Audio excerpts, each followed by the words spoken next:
Before Norman says anything, Melissa announced, lifting her glass above the crowded backyard, there's something everyone should know. The laughter around the barbecue faded. Norman stood beside the drinks table, while his wife placed one hand over her stomach.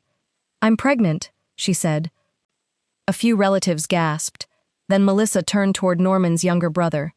And Ryan is the father. The backyard exploded with cheers. Norman's mother, Diane, hugged Melissa before even looking at her own son. Someone opened champagne. Ryan accepted handshakes as though he had won an award instead of destroyed his brother's marriage. Then he walked toward Norman, smiling. Taking your wife was a bonus, Ryan said loudly. But watching you lose again? That's the real prize. Norman said nothing. Ryan leaned closer. Remember your bike? I took that too. Every promotion, every competition, every woman who preferred me. You never learned. Some people are just born losers. Diane laughed. I've told Norman for years that he lacks ambition. Ryan has always had winner's blood. Several relatives watched Norman carefully, waiting for him to shout, cry, or walk away. Instead, he reached for the bottle beside him. He poured another drink. The simple movement unsettled Ryan more than anger would have. Melissa's confident smile tightened. Norman, don't make this uncomfortable. We hoped you would handle it like an adult. An adult, Norman repeated. Diane stepped between them. Your marriage was already failing. Melissa deserves a man with direction. You should accept that graciously. Norman looked around the backyard. 10 years of family gatherings, 10 years of private jokes that stopped when he entered a room, 10 years of Diane telling him he was paranoid whenever Melissa came home late, and 10 years of Ryan appearing whenever she needed someone exciting to talk to. Now they were celebrating because they believed the quiet man at the drinks table had finally lost everything. Ryan raised his own glass. Come on, big brother. Toast to the happy couple. Norman slowly smiled. Then he lifted his drink. Oh, he said, looking directly at Ryan. Nobody told you the latest news? The applause died. Diane's champagne glass stopped halfway to her lips. Melissa turned sharply toward Ryan, but Ryan was already staring at Norman. For the first time that afternoon, his confidence disappeared. His voice fell to a whisper. What news? Ryan kept staring at me. What news? He repeated, louder this time. I took a slow sip from my drink instead of answering. The silence irritated him more than any insult could have. Oh, come on, he scoffed. Don't tell me you're trying to save face. I smiled politely. Enjoy your party, Ryan. He frowned, clearly expecting a fight. Instead, I looked across the yard at my mother. She was laughing with Melissa as though she'd just watched her favorite dream come true. Seeing the two of them together took me back 10 years, to the beginning of a marriage I thought had been built on trust. Back then, Melissa would disappear for entire evenings. There was an emergency at work, she'd explain. Or, Emily needed someone to talk to. The excuses always sounded reasonable. At first. Then little things stopped making sense. She'd come home smelling like restaurants we'd never visited together. She'd silence her phone whenever I entered the room. Sometimes she'd cancel plans with me because she claimed she was exhausted, only to leave the house an hour later. One evening I finally decided to ask someone I trusted. My mother. I think something's wrong, I told Diane while helping her clean up after Sunday dinner. Melissa's been acting differently for months. She didn't even hesitate. She laughed. Oh, Norman, she said, drying a plate. Do you know what your real problem is? What? You lack ambition. I frowned. What does that have to do with Melissa? Everything. She pointed the dish towel at me. Successful women get bored. Ryan understands excitement. You bury yourself in work, then imagine problems because you're insecure. So you think I'm imagining this? I know you are. She shook her head with disappointment. If you spent half as much energy improving yourself as you do questioning your wife, maybe she'd actually enjoy being around you. Her words stayed with me. Every time I noticed another strange excuse, I remembered them. You lack ambition. Whenever Melissa canceled another anniversary dinner, I blamed myself. Whenever Ryan somehow appeared exactly where Melissa happened to be, Mom insisted it was coincidence. They're practically siblings, she'd say. Stop making everything weird. Family vacations became uncomfortable. Ryan and Melissa always seemed to disappear together for little errands. Need ice. Forgot sunscreen. Going to grab coffee. 20 minutes became 40. 40 became an hour. When I questioned it, Mom rolled her eyes. You're embarrassing yourself. So I apologized. Not because I believed I was wrong, because eventually I believed I was the problem. I worked longer hours, expanded my engineering business, tried becoming the husband everyone seemed to think Melissa deserved. Bought flowers, planned vacations, scheduled date nights. Nothing changed. If anything, Melissa became colder. Ryan became bolder. And Mom became even more certain that every problem in my marriage somehow traced back to one flaw. You've never had Ryan's drive, she'd remind me. He takes chances. You play everything safe. Years passed that way. I stopped questioning strange behavior because every conversation ended with me being told I wasn't enough. Then 6 months before that barbecue, everything changed. Melissa had left her purse on the kitchen counter while she showered. I wasn't searching through her belongings. I was looking for the restaurant gift card she'd asked me to bring for dinner. Instead, a folded hotel receipt slipped onto the floor. I picked it up. The date caught my attention immediately. That weekend she'd told me she was spending 2 days helping her aunt recover from surgery. I remembered because I'd sent flowers to the hospital. There had been no surgery. The hotel wasn't even in the same city. When Melissa came downstairs, she quickly snatched the receipt from my hand. Oh, that's old. She smiled too quickly. You know how receipts pile up. I nodded. I guess they do. I never argued, never accused her, never raised my voice. That night, after she fell asleep, I made one phone call. I need everything, I told the licensed investigator. No assumptions, just facts. Over the following months, facts arrived one piece at a time. Photographs, travel records, copies of hotel bookings, credit card statements, phone records, messages. Each report confirmed what I'd been too ashamed to believe. The affair wasn't recent. It stretched back almost our entire marriage. 10 years. 10 years while my own mother convinced me I simply lacked ambition. I thought discovering the affair would be the worst part. Then the investigator called one afternoon.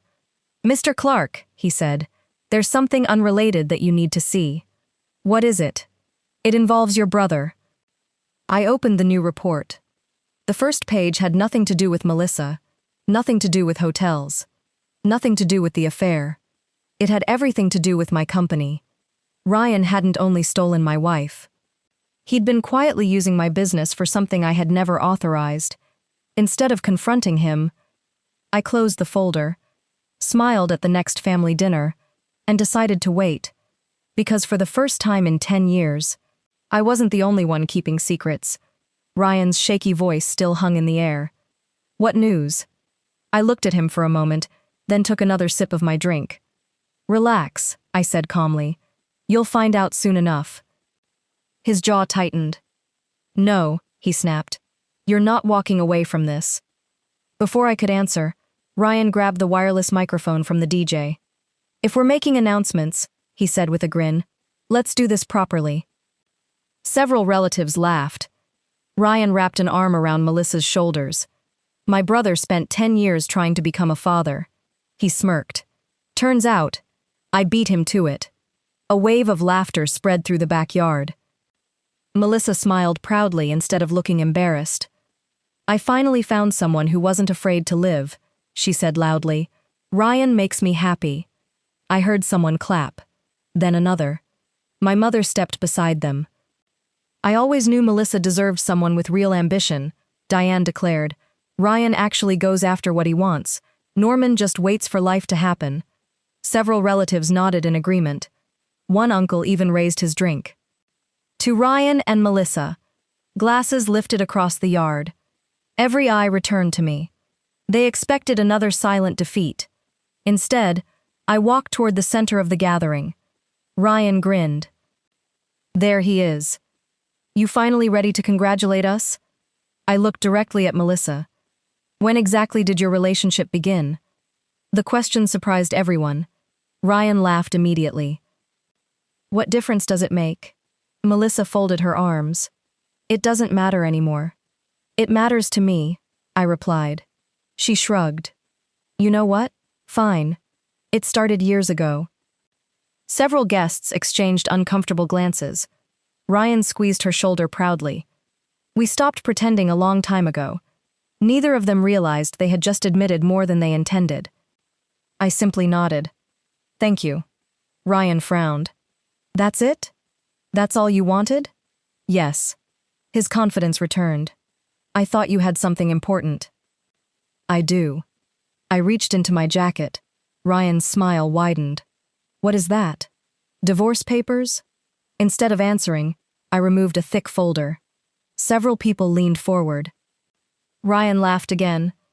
Seriously? You brought paperwork to a barbecue? I brought information. Without another word, I began handing copies to every table. What is this? My aunt asked. Why are we getting documents? People started flipping through the pages. At first, there was only confusion. Then expressions changed. One cousin read the first page twice. Another slowly lowered his drink. Melissa looked at Ryan. What are they reading? Ryan grabbed a copy from someone's hands. His smile disappeared. Across the top of the document were the words, Official Acquisition Announcement. 3 weeks earlier, my manufacturing company had been sold to one of the largest industrial groups in the region. The purchase price filled nearly an entire page. Someone finally whispered the number aloud. He sold the company? For that much? My uncle stared at me. Norman? I had no idea. Ryan kept scanning the pages. His breathing became noticeably heavier. Because unlike everyone else, he immediately understood what those documents actually meant. He worked for that company, not as an owner, not as an executive, as an employee. And ownership had just changed. Melissa looked confused. I don't understand. Ryan didn't answer. His eyes remained fixed on the paperwork. I finally broke the silence. The new owners completed their internal audit yesterday. Ryan slowly looked up. For the first time in his life, I saw genuine fear in his eyes. Mom immediately stepped forward. Don't listen to him, she said quickly. Norman's bluffing. He always tries to sound smarter than everyone else. Ryan pulled out his phone. He opened his company email. The screen loaded. Then suddenly logged him out. He frowned. Tried again. The password failed. Again. Failed. Again. Failed. A notification appeared across the display. Account disabled. Contact system administrator. His face drained of color. The laughter around the backyard vanished. Guests who had mocked me only minutes earlier began whispering among themselves. Melissa noticed Ryan's trembling hands. Ryan, what happened? He didn't answer. He couldn't. His knees suddenly buckled beneath him. He crashed down onto one knee in the middle of the backyard. Not in celebration. Not in proposal. Not in victory. Pure panic spread across his face as every person who had laughed at me moments before stared at him instead. Gasps rippled through the backyard. Ryan caught himself with one hand against the grass before forcing himself back to his feet. There has to be a mistake, he muttered, staring at his phone. This isn't possible. Melissa grabbed his arm. Ryan, what's going on? I said it's a mistake. His voice cracked. Everyone heard it. For the first time in his life, my younger brother sounded scared. My mother immediately stepped in front of him. Norman, enough of these games, she demanded. You've embarrassed everyone long enough. I met her eyes. I haven't embarrassed anyone. You've always been jealous of your brother. I'm not the one who should be worried. She folded her arms. You still think you can intimidate Ryan? He's done nothing wrong. Before I could answer, the front gate opened. Every conversation stopped. 2 men and a woman wearing business attire walked into the backyard. One of them carried a leather portfolio. The other held a tablet. Several relatives looked at each other in confusion. The older man scanned the crowd. "Mr. Ryan Clark?" Ryan didn't answer. The man spotted him anyway. "There you are." He walked forward calmly. "My name is Daniel Foster. I'm with Blackridge Industrial Group." Ryan swallowed hard. The representative offered a polite smile. "We need to speak with you privately." Ryan forced a laugh. "This really isn't a good time. I'm afraid it cannot wait." Everyone fell silent. Ryan glanced toward my mother. She immediately intervened. "My son is at a family celebration. I'm sure whatever this is can wait until Monday." The representative remained professional. "I'm sorry, ma'am. It cannot." Ryan took a step backward. "What exactly is this about?" The woman beside the representative opened her tablet. "As part of our acquisition audit, we reviewed purchasing approvals, vendor contracts, invoice authorizations, and internal communications from the past several years." Ryan's face turned completely white. She continued, "The audit identified numerous unauthorized approvals issued under your employee credentials." Someone behind me whispered, "What does that mean?" The representative answered before Ryan could. "It means company funds were directed through vendors that should never have been approved." My uncle looked at Ryan in disbelief. "Ryan, you handled company money?" Ryan immediately pointed at me. "This is because of him. He set me up." Every head turned toward me. I didn't move. The representative calmly shook his head. "No, Mr. Clark." Mr. Norman Clark reported none of this. The irregularities were discovered independently during our post-acquisition audit. Ryan opened his mouth. Nothing came out. The representative continued. "There are also confidential documents that appear to have been shared outside authorized channels." Melissa slowly stepped away from Ryan. "You told me," she whispered. "You said you were running half the company." Ryan wouldn't look at her. "You said Norman barely knew what he was doing." Still no answer. "You promised we were going to own everything." Ryan rubbed both hands across his face. "It isn't like that." "Then what is it?" she demanded. "You've been lying to me too." The silence answered for him. My mother stepped forward again. "This is ridiculous. If Ryan signed anything, Norman must have let him. He trusted family." I finally spoke. I did trust family. The yard became completely silent. Then I looked directly at my mother. "I trusted family." A pause. "You protected criminals." The words landed harder than shouting ever could.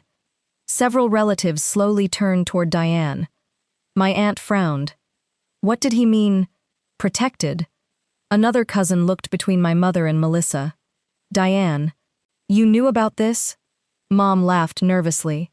"Don't be absurd." But no one laughed with her. My uncle frowned.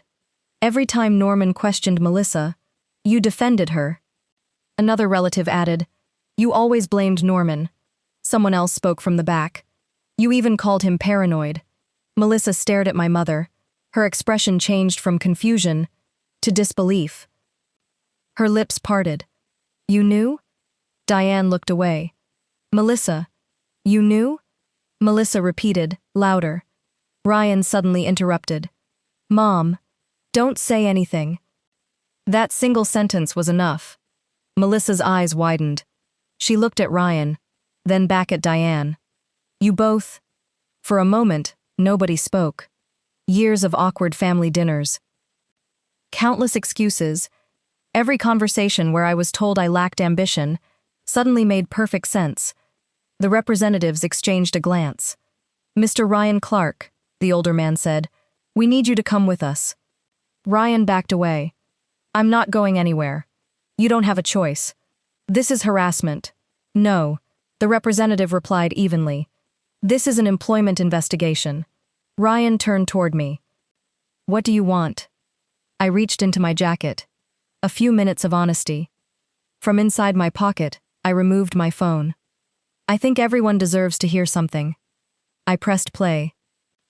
A familiar woman's voice echoed across the backyard. Every person froze. It was my mother's voice. My mother's voice carried through the backyard speakers with perfect clarity. "Don't worry," she said. Norman will believe anything if I tell him he lacks ambition. Just keep things quiet until the timing is right." The recording ended. No one moved. Even the children who had been running across the lawn stood still, sensing something had changed. Melissa stared at Diane as if she were looking at a stranger. "When was that recorded?"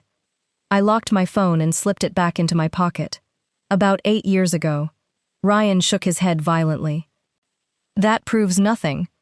"It proves plenty," I replied. "You accidentally left me that voicemail. You meant to send it to Melissa." Diane's face emptied of color. I don't remember saying that." "You don't have to." I opened the leather folder I'd carried to the barbecue. For 6 months, I prepared for today. I handed copies to several relatives standing closest to me. Inside were photographs, hotel reservations, airline itineraries, restaurant receipts, phone records, private investigator reports. Every page was dated. Every page matched another. Every page connected Ryan and Melissa over nearly 10 years. My uncle slowly flipped through the stack. They were together. He looked up in disbelief. "Almost the entire marriage?" I nodded once. "They started shortly after my wedding." Melissa covered her mouth. Ryan reached for her arm. "Melissa, listen to me." She jerked away. "You told me your brother was controlling. You said your marriage had been over for years." "It practically was," Ryan answered desperately. She shook her head. "No. You made me believe I was rescuing you from him." Ryan looked toward our mother. She wouldn't meet his eyes. Melissa slowly turned to Diane. "You encouraged me. You kept telling me Norman would never become successful. You told me Ryan was the better choice." Diane swallowed. "I was only trying to protect everyone's future." "My future?" I asked quietly. She finally looked at me. "I wanted you to stop wasting your life." "Wasting my life? With a woman who was cheating on me while you covered for her?" She opened her mouth. Nothing came out. The silence was louder than any apology. The senior representative from Blackridge Industrial Group stepped forward again. Mr. Ryan Clark.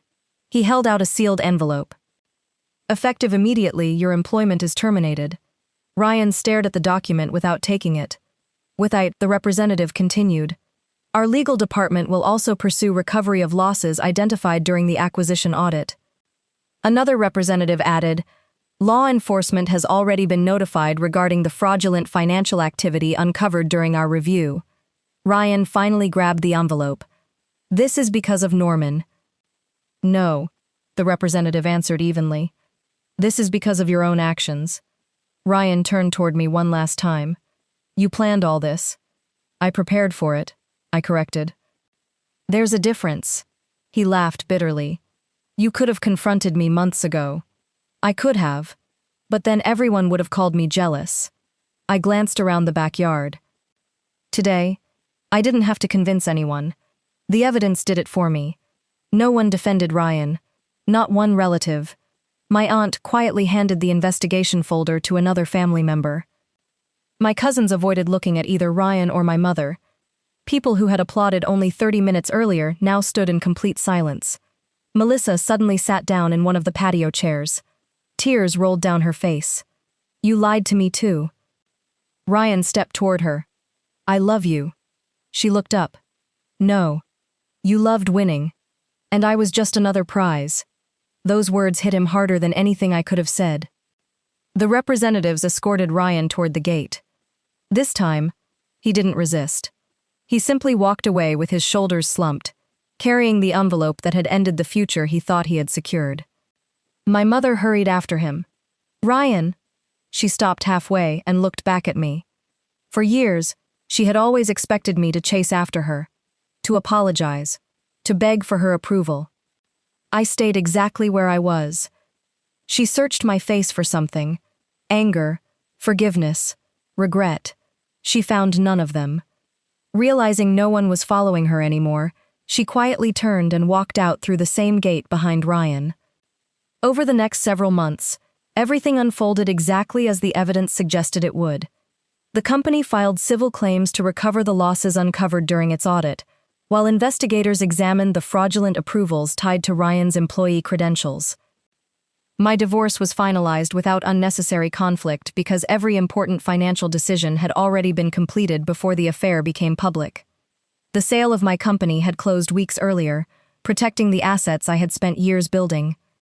Melissa discovered Ryan had never owned part of the business, had no hidden fortune, and had built their future on promises he could never keep. She lost both the marriage she abandoned and the relationship she thought would replace it. My mother tried calling me several times. Then she sent letters. Then messages through relatives. I never answered. There was nothing left to discuss. The truth had already said everything that needed to be said. Family gatherings became much smaller. People stopped pretending they hadn't seen what happened that afternoon. Several relatives apologized for believing I was simply bitter or insecure. I accepted their apologies without trying to rebuild those relationships. Some things can be forgiven. Trust isn't always one of them. Months later, I bought a small house overlooking a quiet lake. For the first time since I was a kid, I woke up each morning without wondering how I measured against Ryan. There was no competition anymore. There never should have been. My mother spent my entire life telling me I lacked ambition. She was wrong. I wasn't lacking ambition. I was surrounded by people who benefited from making me believe I was. Walking away from them wasn't revenge. It was freedom, and that was the only victory I ever truly needed.